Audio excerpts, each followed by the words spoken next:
आज की तारीख में ट्रूनेट मशीनें सभी जनपदों में जिला अस्पताल में लगाई जा चुकी हैं और इन पर जो टेस्ट का काम है वो ये मशीनें 1-1.25 घंटे में ही बता देती हैं। अगर कोई व्यक्ति संक्रमित नहीं है तो वो तुरंत बता देती है, अगर कोई संक्रमित है तो उसमें फिर एक बार और टेस्ट करना पड़ता है, उसमें भी 1-1.25 घंटा और लगता है। लेकिन अगर कोई संक्रमित नहीं है तो 1-1.5 घंटे में मालूम पड़ जाता है कि वो संक्रमित नहीं है और उसको चिकित्सकीय सुविधा तत्काल उपलब्ध कराई जा सकती है। अगर उसका ऑपरेशन होना है तो होल्डिंग एरिया में रखकर उसके सैंपल की जांच 1-1.5 घंटे में करवा करके ही उस व्यक्ति का ऑपरेशन हो सकता है, उसकी जान बचाई जा सकती है। तो इसी प्रकार से जो मेडिकल कॉलेजेस हैं, ये जो चिकित्सा विभाग के जिला अस्पतालों में लगी है मशीनें, ये 2 स्लॉट की हैं, एक बार में 2 सैंपल लगाए जा सकते हैं। और जो मेडिकल कॉलेजेस ने अभी जो क्रय किया है वो 4 स्लॉट की मशीनें हैं, उनकी भी लगभग 25 मशीनें आ चुकी हैं। इसके अतिरिक्त नए जो उपकरण हैं, जो RT-PCR मशीन है, बायोसेफ्टी कैबिनेट है और जो ऑटोमेटेड RNA एक्सट्रैक्टर्स हैं, ये भी बड़ी संख्या में खरीद करके कैपेसिटी को निरंतर बढ़ाया गया और जिससे ये परिणाम है कि आज हम 16,000 से अधिक की हम टेस्टिंग कर पा रहे हैं। इसके अतिरिक्त हम 6 मंडल मुख्यालय जहाँ पर कि हमारे जो राजकीय महाविद्यालय हैं उत्तर प्रदेश के, उनमें टेस्टिंग की व्यवस्था वहाँ वो उपलब्ध नहीं है, इसलिए वहाँ पर टेस्टिंग की व्यवस्था उत्तर प्रदेश सरकार की ओर से कोई ऐसी प्रयोगशाला नहीं है जहाँ पर टेस्टिंग हो सके। वहाँ पर स्वास्थ्य विभाग के द्वारा नई प्रयोगशालाएं स्थापित करवाई जा रही हैं, वाराणसी, बरेली, मुरादाबाद, अलीगढ़, गोंडा तथा मिर्ज़ापुर में। और ये प्रयोगशालाएं भी जुलाई के प्रथम सप्ताह में फंक्शनल हो जाएंगी, इन पर निरंतर कार्य चल रहा है। जो टेस्टिंग की हमारी प्रक्रिया है उसमें हम जो ICMR के गाइडलाइंस है उसके अनुसार जो भी विदेशों से ट्रैवल करके आते हैं उनके सिम्टोमेटिक जो लोग भी होते हैं, लोग लक्षणात्मक लोग होते हैं, उनकी टेस्टिंग की जाती है। जो भी कोई पॉजिटिव केस आता है उसके जो सिम्टोमेटिक कॉन्टैक्ट्स हैं उनकी टेस्टिंग की जाती है। जो एसिम्टोमेटिक होते हैं उनकी हम 5वें से 10वें दिन के बीच करते हैं। जो भी हेल्थ केयर वर्कर्स हैं जो सिम्टोमेटिक हो जाते हैं, जो कि अस्पतालों में कार्य कर रहे हैं, उनकी टेस्टिंग की जाती है। जो भी फ्रंट लाइन में लगे हुए हैं, कंटेनमेंट के एक्सरसाइज में जो लोग लगे हुए हैं, चाहे हमारे ANMs हों, आशा वर्कर हों, जो भी कंटेनमेंट के कार्य में लगे हुए हैं, अगर उनमें लक्षण आता है तो उसमें उनकी भी टेस्टिंग की जाती है। इसी प्रकार से जो ILI और सारी के केसेस हैं और जो हॉस्पिटल में जो एडमिशन्स होते हैं सारी के या ILI के, उन सबों की टेस्टिंग का प्रोटोकॉल ICMR ने तय किया, उसके अनुसार टेस्टिंग करते हैं। इसके अतिरिक्त हमने कुछ टेस्टिंग इससे अलग भी प्रारंभ करवाया है। आपको मैंने पहले भी जानकारी दी थी कि जब हमारे प्रवासी कामगार बहुत बड़ी संख्या में प्रदेश में लौटे थे तो जिन जिलों में बहुत ज़्यादा प्रवासी कामगार लौटे हैं तो वहाँ हम लोगों ने वैसे 18 जिलों को चुना था और उन 18 जिलों में हमने 4-4 गांव ऐसे चुने जिसमें कि 100 के आसपास या उससे अधिक प्रवासी कामगार लौटे थे और फिर उनके लौटने के 15 दिन के बाद वहाँ पर रैंडम टेस्टिंग करवाई थी, ये देखने के लिए कि जो हमारे प्रवासी विभिन्न प्रांतों से आ रहे हैं जहाँ से उनमें इन्फेक्शन भी निकल रहा था तो उनके कारण से कहीं संक्रमण गांव के अन्य निवासियों में जो वहाँ पहले से रह रहे थे उनमें तो नहीं फैला। तो हमने 72 गाँव में 1686 सैंपल रैंडम सैंपलिंग करवाई और उसमें निकल कर ये आया कि उसमें से कोई भी सैंपल, कोई भी पूल जो था वो पॉजिटिव नहीं हुआ। तो उससे हमें ये आश्वासन मिला कि जो हमारी ग्राम निगरानी समितियां हैं और ये अच्छा काम कर रही हैं और जो हमारे प्रवासी लौट रहे हैं ये अपने सामाजिक उत्तरदायित्व का बहुत ही भली भांति निर्वहन कर रहे हैं और होम क्वारंटाइन का पालन कर रहे हैं। इसके पश्चात हमने कुछ और भी रैंडम सैंपल स्टार्ट किया है जिसके परिणाम आ रहे हैं और इसके परिणाम भी आपसे हम कल साझा करेंगे। अभी तक हम लोगों ने जो ओल्ड एज होम्स हैं, जो राजकीय बाल गृह हैं या नारी निकेतन हैं, इनमें हमने रैंडम आधार पर सभी जिलों में सैंपल करवाया, ये देखने के लिए क्योंकि ये लोग एक जगह रहते हैं और इसमें कर्मचारी बाहर से आते जाते हैं तो इनमें जागरूकता भी लाने के लिए इनके प्रबंधन में भी, ताकि इनके जो लोग अंदर रह रहे हैं उनको सावधान रहें, वो बचें, और जो कर्मचारी हैं वो लोग भी ध्यान रखें कि इन लोगों में संक्रमण न जाए। इसके लिए हम लोगों ने एक्सरसाइज ये किया है और उसमें भी नतीजा जो आया है कल मैं आपसे साझा करूंगा। लेकिन कुछ जगहों में इसमें संक्रमण हमें मिला, जैसे हमें संक्रमण मिला है कानपुर नगर में राजकीय बाल गृह में, और जो नारी निकेतन है उसमें हमें संक्रमण मिला। और उसके बाद हम लोगों ने वहाँ पर जो लोग वहाँ रहते हैं, निवासी हैं उसके, उनका भी लिया। तो आज हमारे पास उनके करीब करीब 30 के करीब 32 के करीब इन दोनों संस्थानों को मिलाकर के वहाँ से हमको संक्रमित लोग मिले हैं जिनका हम इलाज करवाएंगे। तो हम इस तरह से जो ICMR का प्रोटोकॉल है उसके पालन करके जो हमको सैंपलिंग करनी है वो तो हम कर ही रहे हैं। साथ ही साथ जहाँ जो वल्नरेबल पॉपुलेशन हो सकता है या जिस पॉपुलेशन में बहुत मोबिलिटी है, जो लोग बहुत आते जाते हैं, या जहाँ पर संक्रमण होने की संभावना ज़्यादा है, वहाँ पर भी हम रैंडम आधार पर लगातार हम सैंपलिंग हमने प्रारंभ करवाया है। इन्फेक्शन को कंट्रोल करने के लिए ये भी एक बहुत ही कारगर उपाय होगा। इसी क्रम में हम लोगों ने जो अर्बन स्लम्स हैं उनमें भी रैंडम आधार पर हर जिले में स्लम्स की भी जांच करवाई है। इसके भी जो रिजल्ट्स हैं उसको कंपाइल किया जा रहा है, ये भी मैं आपसे जल्दी साझा करूंगा। इसके अलावा जो हॉस्पिटल्स हैं उसको, हॉस्पिटल का तो ICMR का प्रोटोकॉल भी है कि अगर लक्षणात्मक हो कोई भी हेल्थ केयर वर्कर उसका किया जाए। लेकिन चूंकि ये देखा गया है इसमें कोरोना वायरस के संक्रमण में कि बहुत सारे लोग, अधिकांश लोग लक्षणात्मक नहीं होते हैं, उनमें लक्षण नहीं आता है, इसलिए जो उसमें जो उसके भी फ्रंटलाइन पर होते हैं जो लोग अस्पतालों में, हम उनका भी पूरे प्रदेश में, चाहे वो सरकारी अस्पताल हो चाहे प्राइवेट अस्पताल हो, इनमें से कुछ अस्पतालों के हम जो फ्रंटलाइन वर्कर्स हैं उनके हम रैंडम सैंपल्स हम करवा रहे हैं, हमने करवाया है। इसका भी परिणाम हम लोग आपसे जल्दी ही साझा करेंगे। उसमें हमने उन लोगों को चुना जिनकी लोगों से ज़्यादा इंटरेक्शन होता है, जैसे जो रजिस्ट्रेशन के डेस्क पर बैठता है, पंजीकरण डेस्क पर बैठता है जहाँ लोग पंजीकरण कराते हैं, या जो अस्पताल में जो गार्ड होता है जो बाहर खड़ा होता है जहाँ सारे मरीज आ रहे हैं उनको वो अंदर करता है, या जो लोग OPD करते हैं, कुछ जो चिकित्सक हैं उनको भी हमने लिया। तो इस तरह से रैंडम सैंपलिंग पूरे प्रदेश में की गई है। और अब हम अगले चरण में जो ऑटो ड्राइवर्स हैं, ट्रक ड्राइवर्स हैं, जो बहुत यात्रा करते हैं, लोगों से मिलते जुलते हैं, ढाबा वाले हैं जहाँ लोग जाते हैं, उनका भी हम सैंपल करवाएंगे। और इस तरह से और भी जैसे जो लोग होम डिलीवरी करते हैं, जो वेंडर्स हैं, फल सब्जी वाले हैं, बेचने विक्रेता हैं, इन लोगों के जो दवाई के दुकान में जो सेल्समैन हैं, जिनसे लोग जा कर के दवाइयाँ खरीदते हैं, बीमार लोग जाते हैं, उन्होंने दवा खरीदी खांसी की, जुकाम की, हो सकता है अगर उसमें कोई संक्रमित हो तो दवा वालों को भी वो संक्रमण दे दे। तो इसलिए ये जो रैंडम सैंपल हम करा रहे हैं चरणबद्ध रूप से, ये एक तो इसका उद्देश्य ये है कि अगर कहीं कोई संक्रमण हुआ है तो तत्काल उसका हम कॉन्टैक्ट ट्रेसिंग करें और हम उसके कंटेनमेंट के एक्सरसाइज को हम तेजी से क्रियाशील करें। दूसरा पर्पस हमारा ये है इस एक्सरसाइज को करने का, ये हमारा पर्पस ये है कि हम इसमें अवेयरनेस जनरेट करें, क्योंकि हम हर एक का नहीं कर रहे हैं, हम रैंडम बेसिस पर हम थोड़े थोड़े इंस्टीट्यूशन का कर रहे हैं। लेकिन हमारा उद्देश्य ये है कि ये बताना कि अगर हम फल सब्जी वालों का कर रहे हैं, ये लोग बहुत लोगों के संपर्क में आते हैं, तो इनको सावधान रहना चाहिए, क्योंकि उनसे बहुत लोग खरीदने आ रहे हैं, हो सकता है संक्रमित लोग भी खरीदने आ रहे हैं, तो उनको हमेशा मास्क लगाना चाहिए, अपने हाथ को हमेशा धोते रहना चाहिए। ऐसे ही जो लोग क्लोज स्पेसेस में रह रहे हैं, ओल्ड एज होम में वल्नरेबल हैं, वहाँ पर जो उनका प्रबंधन है वो बिल्कुल सावधान रहे कि इनको हम किसी प्रकार से संक्रमित न होने दें। ऐसे ही जो वेंडर्स हैं, जो होम डिलीवरी करते हैं, वो घर घर जाकर सामान देते हैं, उनमें अगर संक्रमण होगा तो वो घरों में भी संक्रमण पहुंचा सकते हैं। तो इस तरह से हम इनमें अवेयरनेस भी जनरेट कर रहे हैं इस ग्रुप में कि आप संक्रमण आपको हो सकता है, आप सावधान रहें, और सावधान रह करके अपना भी बचाव करें और दूसरों का भी बचाव करें।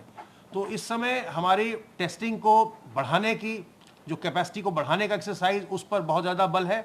और साथ ही साथ जो प्रोटोकॉल है ICMR का, उसके अनुसार टेस्टिंग कराते हुए, और जो वल्नरेबल ग्रुप हैं या जो हाईली मोबाइल ग्रुप्स हैं, उनकी रैंडम टेस्टिंग भी कराते हुए अवेयरनेस जनरेट करने का और संक्रमण को जल्दी से जल्दी डिटेक्ट करने का, आइसोलेट करने का, इस पर हम व्यापक रूप से काम कर रहे हैं। अब मैं अनुरोध करूंगा अपर मुख्य सचिव गृह से।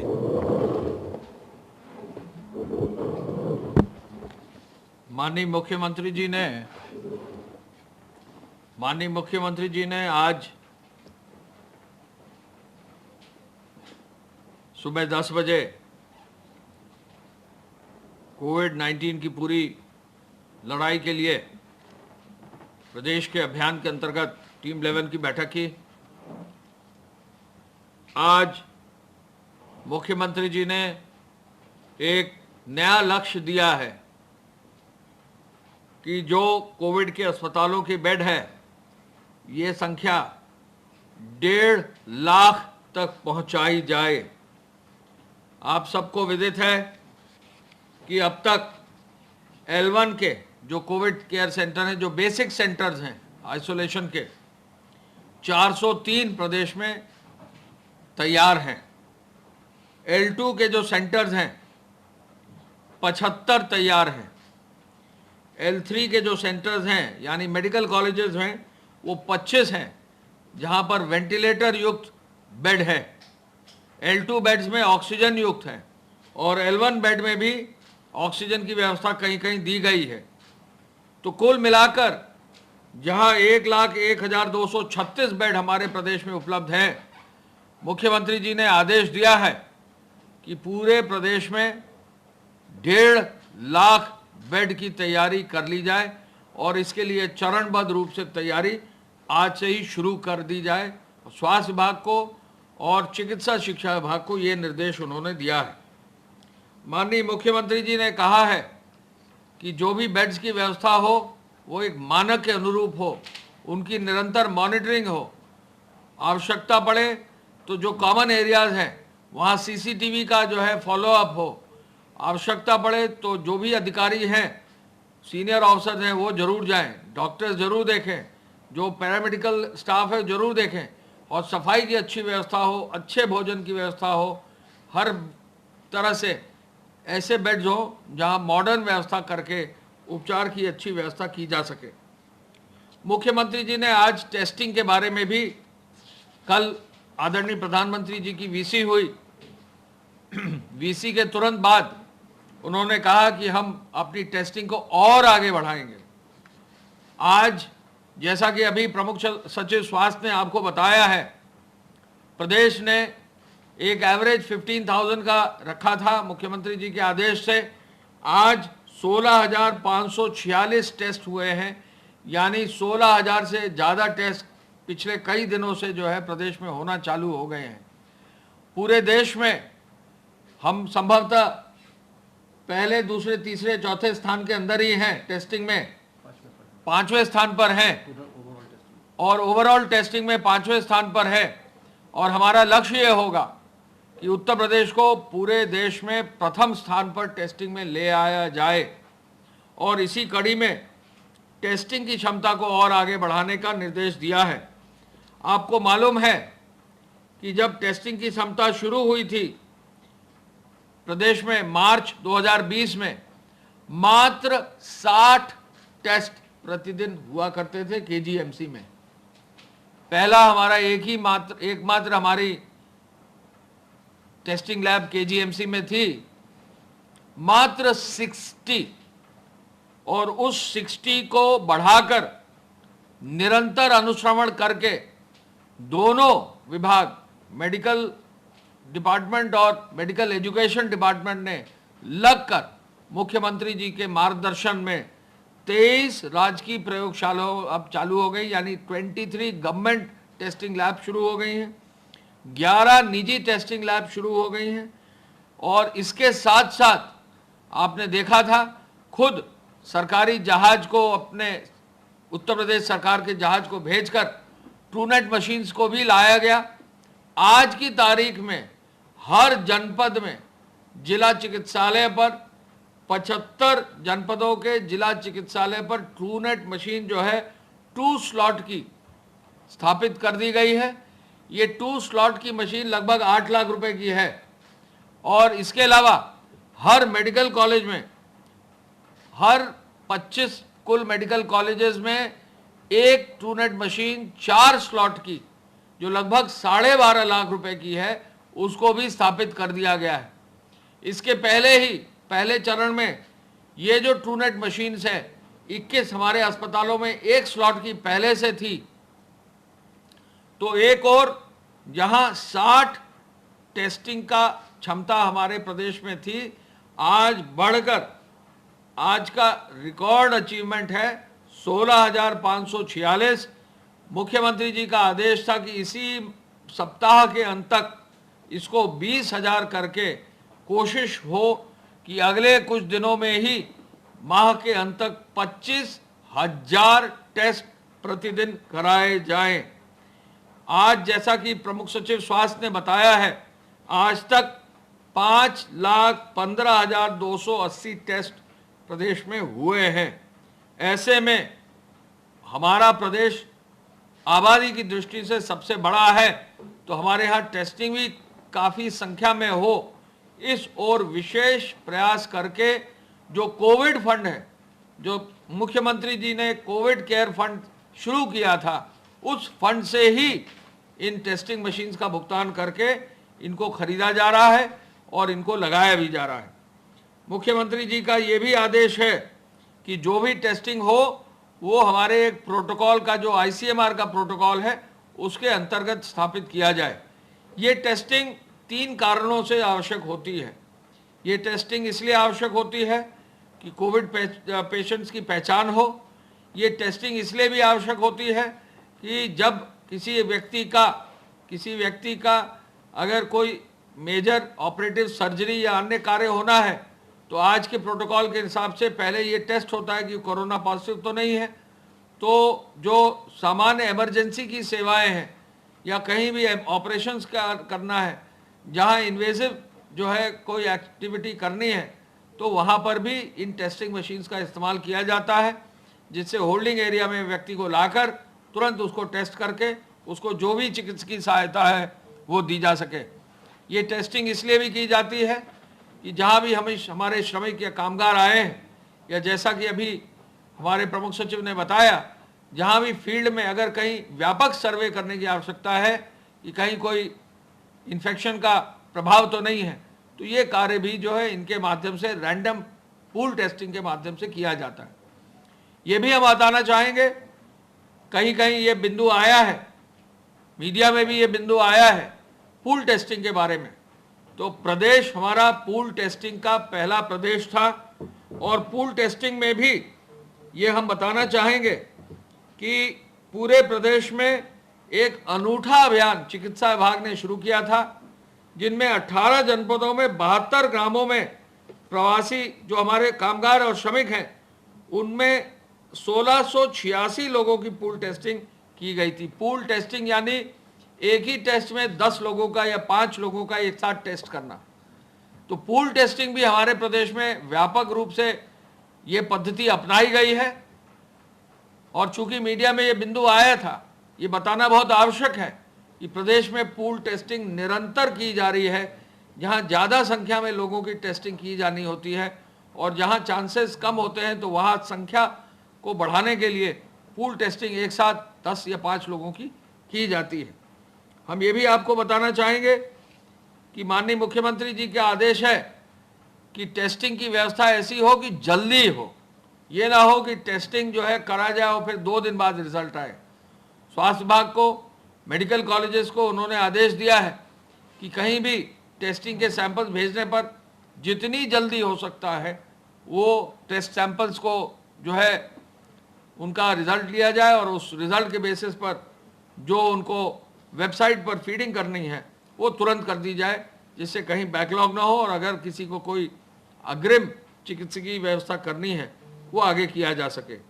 हम ये भी आपको बताना चाहेंगे कि इस पूरी टेस्टिंग की कार्य में ये ऐसा कार्य होगा जिसमें नए लगभग 8 ऐसे स्थान हैं जहां लॉन्ग टर्म में मेडिकल कॉलेजेस में या गवर्नमेंट हॉस्पिटल्स में बड़े नए टेस्टिंग लैब बनाए जा रहे हैं।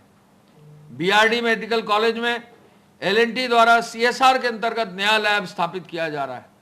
तो आगे प्रदेश की यह मंशा है कि ये टेस्टिंग लैब अकेले कोविड के लिए नहीं, किसी भी वायरल चीज़ों का, किसी भी अन्य ऐसी बीमारी होती है जहां आवश्यकता टेस्टिंग की होगी, तो एक परमानेंट इंफ्रास्ट्रक्चर बनाने का निर्देश मुख्यमंत्री जी ने दिया है और चिकित्सा शिक्षा विभाग इस परमानेंट इंफ्रास्ट्रक्चर को और आगे बढ़ा रहा है। प्रदेश में मास्क लगाना, सोशल डिस्टेंसिंग का पालन करना, इस पर विशेष ध्यान अब दिया जाएगा। चूंकि अनलॉक 1 में बहुत सारी एक्टिविटी शुरू हो गई हैं, यह पाया गया है कि अनुशासन कहीं कहीं नहीं है और मुख्यमंत्री जी ने कहा है कि लोगों को इस बात को बहुत क्लियरली मैसेज देना पड़ेगा, बहुत क्लियरली प्रचार माध्यमों से बताना पड़ेगा कि हम किसी भी रूप में सावधानी से दूर ना हटें। क्योंकि इस समय इस बीमारी का कोई इलाज नहीं है, तो इसका इलाज ही एकमात्र है कि सावधानी हम बरतते रहें, सोशल डिस्टेंसिंग का पालन करें, मास्क लगाएं, कहीं भीड़ भाड़ में इकट्ठा ना हो, कहीं किसी अपरिचित के टच में ना आए और जो भी जहां भी मूवमेंट हमारा हो वहां जो है डिसइंफेक्टेड रहे। हर व्यक्ति अपने कार्यालय में, अपनी दुकान में, अपने जो मकान में, अपने कहीं भी मार्केट में जाता है तो पूरी व्यवस्था और सुरक्षा में जाए। उन्होंने ये भी आदेश दिया कि किसी दुकान में कोई व्यक्ति अगर बिना मास्क लगाए पहुंचता है तो ये दुकानदार की जिम्मेदारी है कि ऐसे व्यक्ति को कोई सर्विस ना दें, उनको हिदायत दें कि वो मास्क जरूर लगाएं। कोई भी व्यक्ति किसी कार्यालय में जाता है तो वरिष्ठ अधिकारियों की जिम्मेदारी है देखना कि उनके कार्यालय का एक एक आदमी सोशल डिस्टेंसिंग का पालन कर रहा है और मास्क लगा रहा है। हम आपको ये भी बताना चाहेंगे कि मुख्यमंत्री जी ने यह भी कहा है कि चौराहों पर, प्रमुख स्थानों पर पब्लिक एड्रेस सिस्टम को लगाकर लोगों को दिन रात आगाह किया जाए कि आगे आने वाले समय में सावधानी बरतना बहुत जरूरी होगा। रात की जो कर्फ्यू है उसको मजबूती से पालन किया जाए। कोविड नॉन कोविड हॉस्पिटल से सीधे जानकारी और फीडबैक जो वहाँ के मरीज हैं उनसे जरूर लिया जाए और चिकित्सालयों में एक हेल्प डेस्क भी बनाने का निर्देश आज मुख्यमंत्री जी ने दिया है और स्वास्थ्य विभाग ने और स्वास्थ्य के साथ साथ मेडिकल एजुकेशन डिपार्टमेंट ने भी ये आदेश आज जारी कर रहे हैं कि हर हॉस्पिटल के बाहर, हर हॉस्पिटल में उचित स्थान पर कोविड हेल्प डेस्क बनाकर मरीजों को सीमलेस ट्रीटमेंट देने की व्यवस्था की जाए। जिलाधिकारियों को ये निर्देश भी आज गया है, जैसा अभी बताया गया, कि जो चिल्ड्रंस होम है, जो बाल संरक्षण गृह है, जो महिला संरक्षण गृह है, जो वरिष्ठ लोगों के लिए संरक्षण गृह है, जो ओल्ड एज होम है, उनका व्यापक रूप से चेकिंग कराई जाए। तो अस्पतालों में कोविड हेल्प डेस्क बनाने के निर्देश दिए हैं मुख्यमंत्री योगी आदित्यनाथ ने। बेड की संख्या बढ़ाने के भी निर्देश दिए। कोविड केयर फंड की संख्या 1.5 लाख। हर मेडिकल कॉलेज में ट्रूनेट मशीन की व्यवस्था है। हर जिले में ट्रूनेट मशीन से जांच हो रही है ताकि कोरोना को हराया जा सके।